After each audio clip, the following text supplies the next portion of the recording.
Top quality और consistent performance के लिए सिर्फ सिल्वर पंप नाम याद रखना।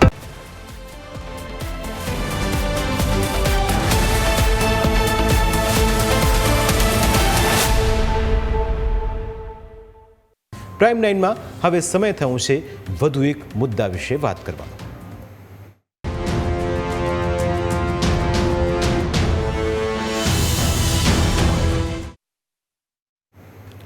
પોતાના નિવેદનના કારણે હંમેશા ચર્ચાનું કેન્દ્ર બની રહેતા જિગ્નેશ મેવાણી ફરી વિવાદમાં આવ્યા છે।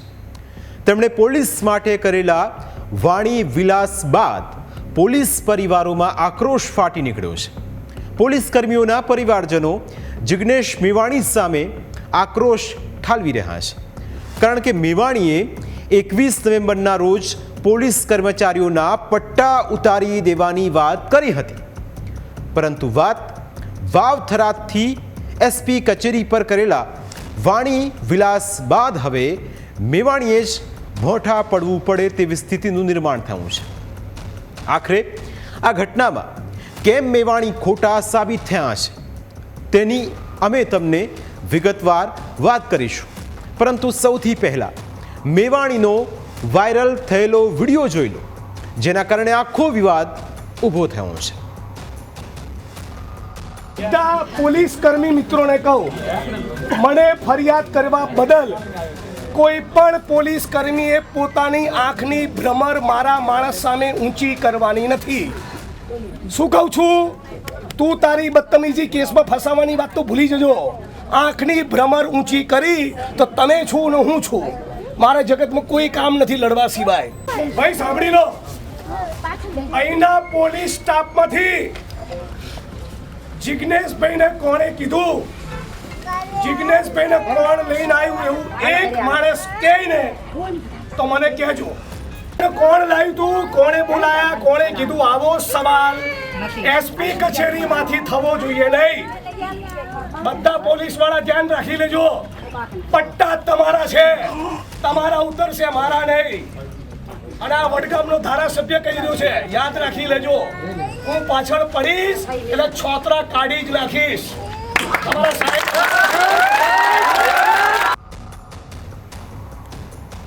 જ્યારે મેવાણીએ આ રીતે ઉગ્ર રીતે કોઈને બોલે, કોઈને ખખડાવે તો દરેકને વિડીયો જોવાની મજા પડતી હોય છે।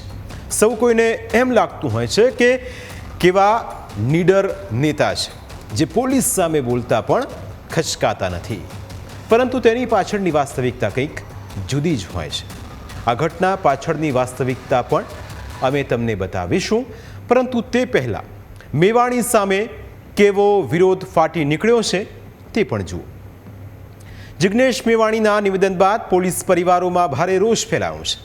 પોલીસ પરિવારોએ રસ્તા ઉપર ઉતરી આવીને વિરોધ નોંધાવ્યો છે અને ધારાસભ્ય જિગ્નેશ મેવાણીના રાજીનામાની માંગણી કરી છે। પોલીસ પરિવારના સભ્યોએ જિગ્નેશ મેવાણી સામે કાર્યવાહી કરવાની માંગ સાથે કલેક્ટરને આવેદનપત્ર પણ પાઠવ્યું છે। કહે છે કે પટાણ ટોપી ઉતારી નાખો, મહેનત કરી નોકરી લીધી છે, રાત દાડો મહેનત કરે છે, 24 કલાક ભરે છે અને બંદોબસ્ત 5 દિવસ રહે છે, બૈરાનું કે છોકરાનું ધોન દેવરાતું નથી ને એને જેલમાં પૂરા એના ઉપર ગુનો દાખલ કરો ને એને જેલમાં પૂરા ને કઠોર સજા જો ને સાહેબને પગે પડાવો છે ને એને માફી માંગાવો। શા કારણ કે આ બહેનોને ને પોલીસ વાળાનો હેરાન કરી રહ્યા છે। જો કે લોકોના આ વિરોધ વચ્ચે સવાલ એ થઈ રહ્યો છે કે આખરે જિગ્નેશ મેવાણીએ કરેલા વાણી વિલાસ પાછળનું સત્ય શું છે? શું મેવાણી સાચા છે કે પછી પોલીસ સાચી છે? આ સવાલોના જવાબ જાણવા જરૂરી છે। હકીકતમાં કોંગ્રેસે વાવ થરાદ જિલ્લાના ઢીમા ગામથી જન આક્રોશ રેલીની શરૂઆત કરી હતી। આ દરમિયાન થરાદના શિવનગર વિસ્તારમાં દારૂના દૂષણ ચાલતું હોવાની ફરિયાદ મળતા ધારાસભ્ય જિગ્નેશ મેવાણી લોકોને સાથે રાખીને થરાદ એસપી કચેરીએ પહોંચ્યા હતા। સ્વાભાવિક રીતે પોતાના વિસ્તારમાં જો આવું દૂષણ ચાલતું હોય તો તેની શાંતિપૂર્વક રજૂઆત કરવાની અને પોતાનો રોષ વ્યક્ત કરવાની લોકોને ફરજ છે અને એક જનપ્રતિનિધિ પાસે તેનો વિશેષ અધિકાર છે। પરંતુ પોલીસનું કહેવું છે કે જિગ્નેશ મેવાણી કોઈ પણ પ્રકારની માહિતી લીધા વિના જ એસપી કચેરીએ પહોંચી ગયા હતા, કારણ કે જે લોકોને લઈને જિગ્નેશ મેવાણી એસપી કચેરીએ પહોંચ્યા હતા તેમાંથી કેટલાક લોકો 2 મહિના દારૂના ગુનામાં પકડાયેલા એક કોન્સ્ટેબલના સગા હતા. તે સમયે તેરૈયાની એસપી તરીકે વરણી નહોતી થઈ, કારણ કે વાવ થરાદ નવા જિલ્લામાં 2 ઓક્ટોબરના રોજથી એસપી ચિંતન તેરૈયાની નિમણૂક થઈ હતી. એટલે કે આરોપી કોન્સ્ટેબલ તેમના સમયગાળા પહેલાં જ પકડાઈ ચૂક્યો હતો અને તે હજુ જ્યુડિશિયલ કસ્ટડીમાં જ છે. પોલીસનો દાવો છે કે ગત સપ્ટેમ્બર મહિનામાં રાજસ્થાન તરફથી દારૂના જથ્થા સાથેનો ટ્રક ગુજરાતમાં પ્રવેશ્યો હતો. દારૂની રકમ ₹32 લાખ જેટલી હતી. આ કેસમાં થરાદના જ પોલીસકર્મી મનોહરકુમાર બઢિયાની સંડોવણી સામે આવતા પોલીસે તેમની ધરપકડ કરી હતી, કારણ કે ગુનો કોઈ પણ કરે, ગુનો કરનારને સજા આપવાનું કામ પોલીસનું છે. એક પોલીસકર્મી જો ગેરકાયદે પ્રવૃત્તિ કરતા પકડાય તો તેને સજા તો થવી જ જોઈએ. પરંતુ બન્યું એવું કે મનોહરકુમારના પરિવારજનો અને સગા સંબંધીઓના અનેક પ્રયત્નો છતાં છેલ્લા 2 મહિનાથી મનોહરકુમાર જેલની હવા ખાઈ રહ્યા છે. તેઓ હજુ પણ પોલીસની ન્યાયિક કસ્ટડીમાં છે, જેથી પોલીસ ઉપર આડકતરી રીતે દબાણ ઊભું કરવા માટે એડી ચોટીનું જોર લગાવવામાં આવી રહ્યું છે. મેવાણીને રજૂઆત કરીને પોલીસ ઉપર દબાણ વધારવાનો કાર્યક્રમ પણ આ જ કડીમાં સામેલ હતો, કારણ કે મેવાણીના દરેક કાર્યક્રમમાં આરોપી પોલીસ કોન્સ્ટેબલ મનોહરકુમારના સ્વજનોની હાજરી પણ જોવા મળતી હતી. શિવનગરનો રહેવાસી આ છે ચેતન બઢિયા. તે મનોહરકુમારના કાકાનો દીકરો થાય છે. મેવાણી સાથે 2 જુદા જુદા કાર્યક્રમોમાં તેની ઉપસ્થિતિ છે. જિગ્નેશ મેવાણીના વિરોધ પ્રદર્શનમાં વિક્રમ બઢિયા પણ સામેલ હતો, જે આરોપી કોન્સ્ટેબલ મનોહરકુમારનો કાકાનો દીકરો છે. ત્યારબાદ નીલભાઈ પરમાર નામની વ્યક્તિ પણ આરોપી કોન્સ્ટેબલ મનોહરકુમારના સગામાં છે. તે પણ મેવાણીના કાર્યક્રમ દરમિયાન ત્યાં હાજર હતો. મેવાણીના અન્ય એક કાર્યક્રમમાં આરોપી કોન્સ્ટેબલ મનોહરકુમારનો કૌટુંબિક કાકાનો દીકરો ભરત બઢિયા પણ હાજર હતો. જ્યારે મેવાણીના કાર્યક્રમમાં મનોહરકુમારનો કૌટુંબિક કાકાનો દીકરો નરેશ બઢિયા પણ સામેલ હતો. જ્યારે જિગ્નેશ મેવાણીના અન્ય એક કાર્યક્રમમાં મનોહરકુમારના પિતા પણ હાજર હતા. હવે જિગ્નેશ મેવાણીને આ વાતનો ખ્યાલ હતો કે નહીં તે તો નથી ખબર, પણ જ્યારે હાલ તો પોલીસ સામે મેવાણીએ ભોઠા પડવા જેવી પરિસ્થિતિનું નિર્માણ થયું છે. પોલીસે પોતાની પ્રાથમિક તપાસમાં જિગ્નેશ મેવાણીના કાર્યક્રમને એક સુનિયોજિત કાવતરાનો ભાગ ગણાવ્યો છે. પોલીસનું કહેવું છે કે ધારાસભ્ય પાસે કોઈ રજૂઆત આવી હોય તો તેની વાસ્તવિકતા જાણ્યા બાદ યોગ્ય જગ્યાએ કાયદા અને નિયમ અનુસાર રજૂઆત કરવી જોઈએ. પરંતુ આ રીતે ટોળા એકઠા કરીને ઉશ્કેરણી થાય તે રીતે ઉગ્ર અવાજે વાતાવરણ તંગ બને તેમજ લોકોની સુરક્ષા જોખમાય તે રીતે વર્તન કરવું ગેરબંધારણીય છે. આ તમામ સ્થળોએ તમામ જગ્યાએ આ જે આરોપી પોલીસ કર્મચારી પોલીસે જેની અટક કરી છે એના સ્વજનો, સ્નેહીજનો અને સગા સંબંધીઓ એની દરેક જગ્યાએ ઉપસ્થિતિ છે. એટલે આમ જે છે પોલીસે જે તટસ્થતાથી કામગીરી કરી છે એને કોઈને કોઈ જગ્યાએ પોલીસ પર ગેરકાયદેસર રીતે દબાણ ઊભું કરવા માટે આ સમગ્ર આયોજન કર્યું હોય એવું પ્રાથમિક દ્રષ્ટિએ જણાઈ આવે છે.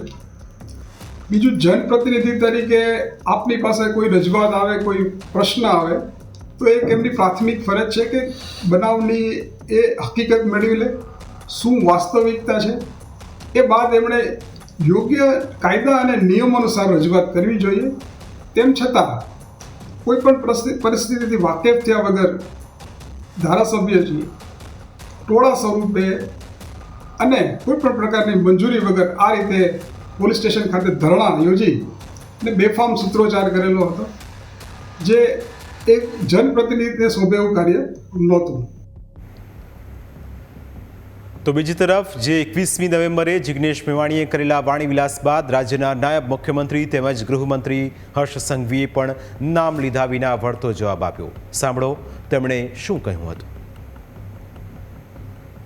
કોઈ એક જણે નાની મોટી ભૂલ કરી તો ખૂબ ભણેલા પોતાની જાતને કહેતા અનેક ડિગ્રીઓ જેની પાસે હોય પરંતુ ડિગ્રી જોડે જોડે સમાજનું સંસ્કાર જેને ના મળ્યું હોય એવા અનેક લોકો તમારી કચેરી આવશે, અનેક લોકો તમારા પટ્ટા ઉતારી લેવાની બી વાત કરશે, અનેક લોકો તમારી નોકરીઓમાંથી બી નિકાલ લેવાની વાત કરશે. પરંતુ ગાંધીજીએ જે કહેલું ને યાદ રાખજો, આપણી યથાશક્તિ આપણે મહેનત ચાલુ રાખવાની છે. તમે સારું કામ કરશો એટલે આ પ્રકારના લોકો તમારી સામે આવશે, પણ એ તૈયારી જોડે આજથી આપણે કામે લાગવાનું છે. અને એ જે સામને આવવાના લોકો છે તેમાં જનપ્રતિનિધિઓ બી ક્યાંક ક્યાંક આવી શકે છે, તેમનાથી બી ચિંતા કરવાની આપણે જરૂર નથી. હવે ઠેર ઠેર પોલીસ પરિવારના સ્વજનો જિગ્નેશ મેવાણીનો વિરોધ કરી રહ્યા છે, જેને લઈ મેવાણીએ સાબરકાંઠાના વડાલીમાં સભા દરમિયાન શું કહ્યું તે પણ સાંભળો. કેવો ખેલ કર્યો આ બિચારા ગરીબ પોલીસના કોન્સ્ટેબલોને મારી સામે ટાઈટ કરવાની કોશિશ કરી. હવે અમે ફિક્સ પગાર આઉટસોર્સિંગ કોન્ટ્રાક્ટના કર્મચારીઓ માટે લડનારા માણસ એલઆરડીના હમણાં આંદોલનમાં ટેકો કરતા હતા. કોંગ્રેસ પાર્ટીમાં નહોતો ને રાજકારણમાં નહોતો ત્યારે એમની રેલીઓમાં જતો કે કોન્સ્ટેબલ ભાઈઓનું સંગઠન બનવું જોઈએ, એમના યુનિયનને માન્યતા બનવી જોઈએ. આવા ગરીબ ખેડૂતના દીકરા જે કોન્સ્ટેબલ છે એમના પરિવારોને મારી સામે કરે છે મૂર્ખ. પોતાના નિવેદનમાં હર્ષ સંઘવીએ ક્યાંય પણ મેવાણીનું નામ નથી લીધું, પરંતુ નવી સરકારી નોકરી મેળવનારા ઉમેદવારોને હર્ષ સંઘવીએ શીખવેલી આ વાત મેવાણીના સંદર્ભમાં હોવાનું કહેવાઈ રહ્યું છે. અહીં નોંધવા જેવી બાબત એ પણ છે કે જિગ્નેશ મેવાણી હર હંમેશ લોકોનો અવાજ સરકાર સુધી પહોંચાડવાના પ્રયત્નોમાં લાગેલા રહેતા હોય છે. પરંતુ કહેવાય છે કે વિવેક, વાણી અને વર્તન સારું હોય તો સૌને ગમે, પણ જિગ્નેશ મેવાણીના વાણી અને વર્તનની ટીકા સોશિયલ મીડિયા ઉપર ખૂબ થઈ રહી છે અને પોલીસ પરિવારો પણ પોતાનો રોષ ઠાલવી રહ્યા છે. પ્રાઇમ 9માં સમય થયો છે બ્રેકનો. બ્રેક બાદ અન્ય મુદ્દા વિશે વાત.